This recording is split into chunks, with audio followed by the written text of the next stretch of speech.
스탠바이 큐. 안녕하세요. 세무법인 가감의 지병근 세무사입니다.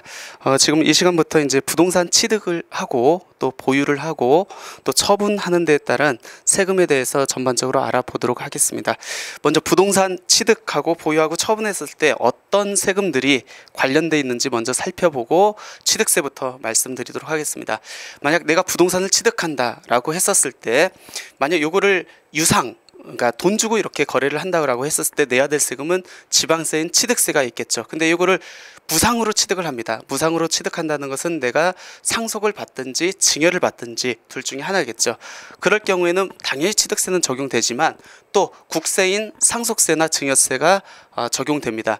또 이 부동산을 갖고 취득을 하다가 이제 보유를 합니다. 보유를 하면 내야 될 국세는 종합부동산세가 있겠고, 물론 요거를 임대를 했었을 때 부가가세나 종합소득세도 내야 되겠지만 일단 부동산세제와 관련된 거에 한해서 국한돼서 말씀드리면 일단 종합부동산세가 있습니다. 그리고 지방세로는 이제 재산세가 있습니다. 그리고 요 부동산을 판다라고 했었을 때 내야 되는 세금이 양도소득세, 그리고 그거에 대한 10%가 지방세로서 지방소득세가 부과가 되고 있습니다.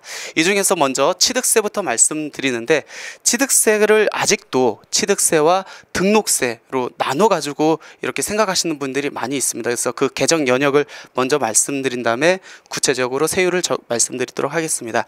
우리 취득세가 2011년도에 지방세법이 개정됨으로써 통합이 됐습니다. 그래서 예전에는 취득세 2%, 등록세 2%, 통합해가지고 이제 4%가 됐는데 세목 자체는 취득세라고 하나로 통합이 됐어요. 그래서 요즘은 등록세가 없습니다. 취득세만 있고요.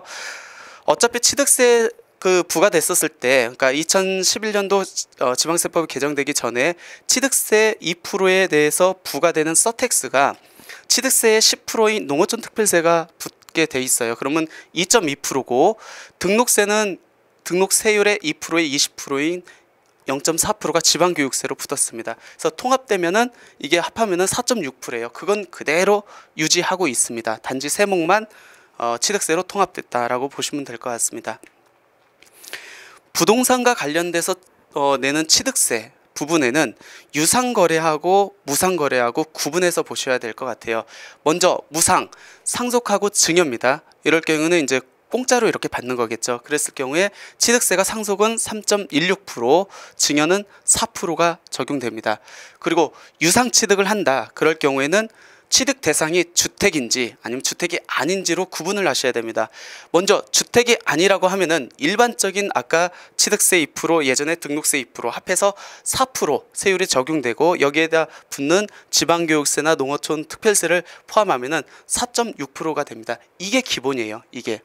근데 주택에 한해서 일정 부분을 감면을 해주고 있습니다. 그래서 주택 가액이 6억 원 이하다. 그러면 이 4%에 대한 75%를 감면해서 1%가 기준세율이 되고요. 6억 원에서 9억 원이다. 그러면은 50%를 감면을 해가지고 2%가 기본세율이 됩니다. 그리고 9억 원 초과분은 이 4%에 대해서 25%를 감면해서 기본세율이 3%가 됩니다. 그래서 요즘은 주택수와 관계없이 주택분 취득세율은 가액에 따라서 구분이 돼요. 그래서 6억 원 이하는 국민주택 규모 이하 되느냐 아니면 초과했느냐에 따라서 1.1%에서 1.3%가 적용되고요. 6억 원에서 9억 원 초과는 2.2%에서 2.4%가 적용됩니다. 그리고 9억 원 초과는 3.3%에서 3.5%가 적용이 됩니다.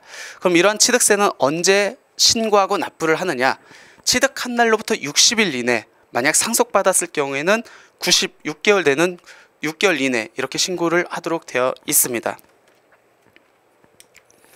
우리 주택분 취득세에 대해서 좀 더 자세하게 한번 살펴볼게요. 아까 주택분 취득세는 가액에 따라서 취득세율이 매겨지고 또 국민주택 규모 이하냐 아니면 국민주택 규모를 초과하느냐에 따라서 서택스가 조금 더 붙고 덜 붙고 차이가 있습니다.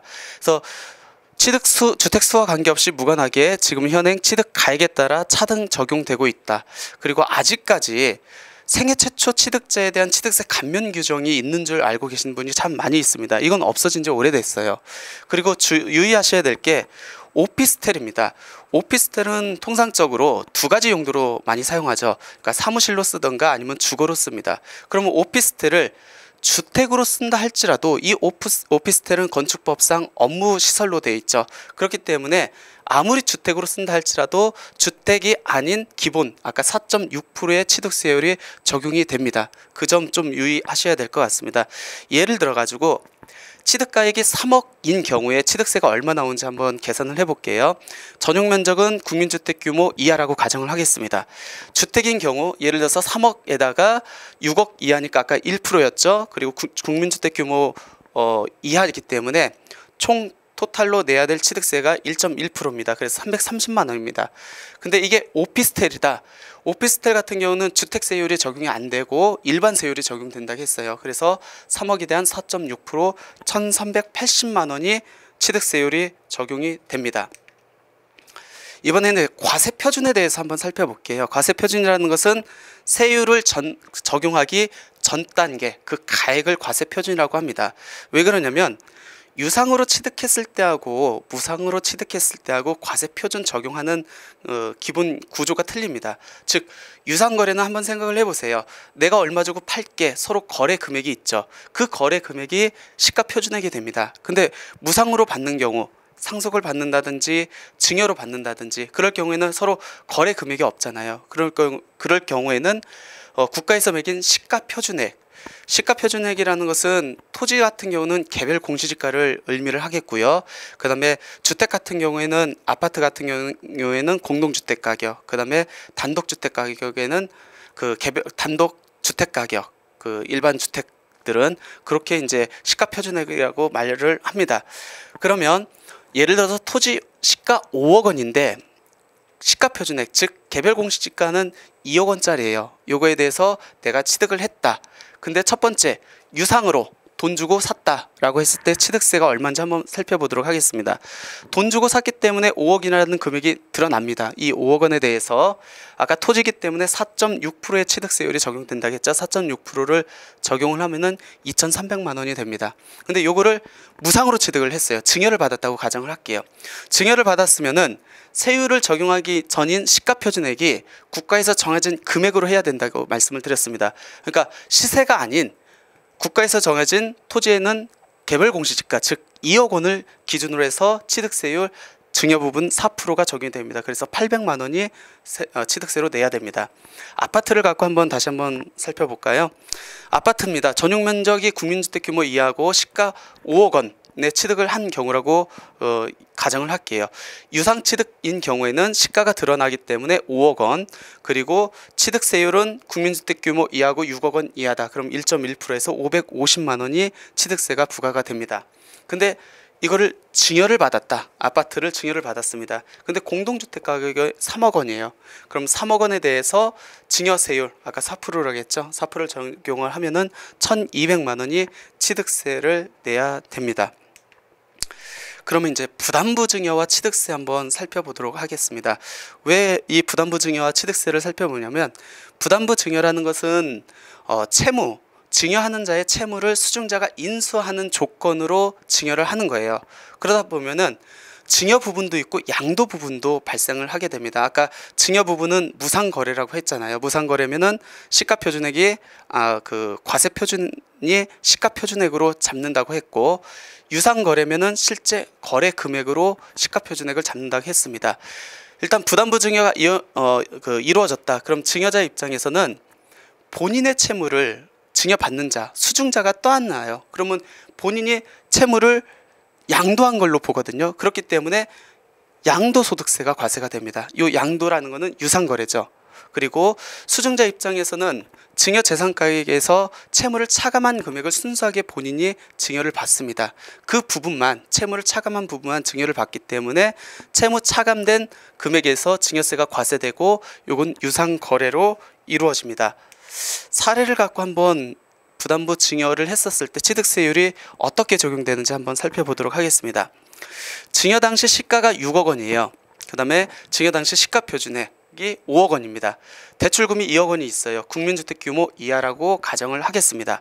먼저 요거를 채무를 인수를 안 하고 그냥 시가 6억 원짜리 시가표준액은 5억 원인데 이거를 그냥 채무 인수 안 하고 다 받는다 라고 가정을 했을 경우에 즉 단순 증여겠죠. 단순 증여하면 어떻게 돼요? 무상 거래기 때문에 취득세율을 적용하는 시가표준액 그 과세 표준이 시가표준액이 된다고 했습니다. 그러면은 5억에 대해서 아까 증여세율 4% 해서 2천만 원의 취득세를 내야 됩니다. 근데 채무를 떠안고 소유권을 이전받는다라고 했었을 때는 6억 원짜리예요.